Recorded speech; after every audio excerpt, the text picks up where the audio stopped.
guy he is. I wanted to race him, but I decided not to do it. Yo, y'all, this ain't just another locker room story. Jalen Hurts just threw some serious shade at Saquon Barkley, and it's got the internet lit. The Eagles quarterback skipped the White House visit while Barkley was out there golfing with Trump. Now, Hurts is making it clear he ain't about that life. Remember when asked at the Time 100 Gala if he'd attend the White House celebration? Hurts didn't say a word, just smiled. That smile, it said it all. Are you planning on visiting the White House next week? Got it. Thank you so much. Yeah. Thank you. Officially, Hurts cited scheduling conflicts for missing the visit. But let's be real, dude just got married and is probably on his honeymoon. Still, fans aren't buying the excuse. While Hurts was MIA, Barkley was front and center golfing with Trump at his Bedminster club and even flying on Marine One. A clip of Barkley exiting the helicopter with Trump is going viral. What a nice guy he is. I wanted to race him, but I decided not to do it. Barkley responded to the backlash by saying, LOL, some people are really upset because I played golf and flew to the White House with the president. Maybe I just respect the office. Not a hard concept to understand. Just golfed with Obama not too long ago and look forward to finishing my round with Trump. Now you get out my mentions with all this politics and have an amazing day. He's trying to play it neutral, but not everyone's buying it. Hurts and Barkley are taking very different approaches. Hurts skipped the visit, possibly as a silent protest. Barkley attended saying he respects the office regardless of who's in it. The contrast is stark and fans are taking sides. Despite Hurts' absence, Trump praised him during the White House event, calling him a terrific guy and terrific player. Complimenting Saquon's historic season was an incredible year from star quarterback Jalen Hurts, and he had a great season and a great game. Finished with 32 touchdowns on the year, turning in one stellar performance after another. Terrific guy and a terrific player. It's a rare moment of class from Trump, and it's got people talking. Trump went ahead and claimed he told the Giants not to let Saquon leave for another team last year. I was with the Giants and the head coach and some people, and I said, do anything you have to, but don't lose Saquon. They lost Saquon. That was not good. I called that one. That was an easy one to call because he played damn well for the Giants, I can tell you that. Now, Barkley's shining with the Eagles, and the Giants are left wondering what could have been. This whole saga is more than just a sports story. It's a reflection of the times we're living in. Hurts and Barkley are making choices that go beyond the field, and fans are here for the drama.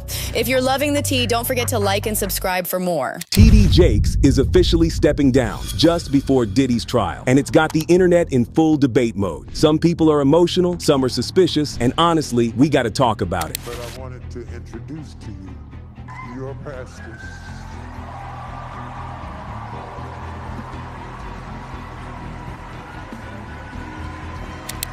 So, just a few days ago, Bishop T.D. Jakes handed over the reins of his ministry to his daughter, Sarah Jakes Roberts, and her husband, Toure Roberts, in what many are calling a deeply emotional moment. But while it moved a lot of people, not everyone saw this coming, especially not this soon. Now, according to Bishop Jakes himself, the decision was all about his health. If you remember, back in November, he revealed that he suffered a minor heart attack while preaching. But that wasn't all. He shared how the incident really shook him and made him rethink everything. So, the idea of collapsing again, or worse, without a successor in place, was a risk he wasn't willing to take, so he needed to be prepared for the days ahead. What I want to do in the community before I get too old to do it.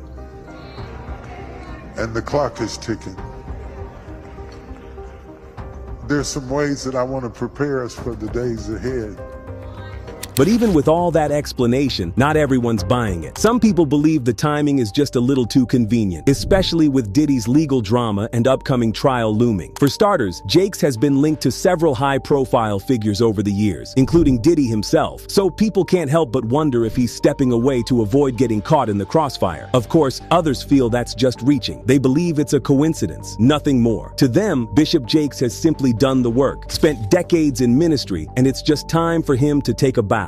Add the health scare to that, and it makes sense. Even T.D. Jakes said so himself. He spoke about the weight of leadership, how heavy and unbelievable it's been. The humility that you see is real. The weight is Unbelievable. Now that hit home for a lot of people, but here's where it gets messy. Some people aren't upset that he's retiring or why, they're just upset about who he's passing the baton to. Sarah Jakes Roberts, his daughter, has been making waves in her own right, but not everyone agrees with her taking the lead. There's been criticism from those saying it's biblically incorrect for a woman to pastor a church, while others argue that this move makes it feel like the church is becoming a family business. But to many who support Sarah taking over from TD Jakes, they believe she resonates with younger audiences in a way her father simply doesn't anymore. Still, for longtime followers of the Potter's House, this moment is huge, and some of them can't even begin to imagine a Sunday service without Bishop Jakes' iconic booming voice echoing through the sanctuary. So, for them, it's just gonna take time to adjust. But back to the big question. Is TD Jakes retiring solely because of his health? Or is this about the Diddy trial and the wave of scandals tied to it? Is he stepping away to protect his legacy before any potential drama erupts? Or are people just overthinking it? For many, whatever the case may be, it's clear that this moment marks the end of an era. But what do y'all think? Is the timing of TD Jakes' retirement suspicious, or are people making it a bigger deal than it is? Drop your thoughts below, and don't forget to like this video and hit that follow button so you never miss out on more hot takes like this.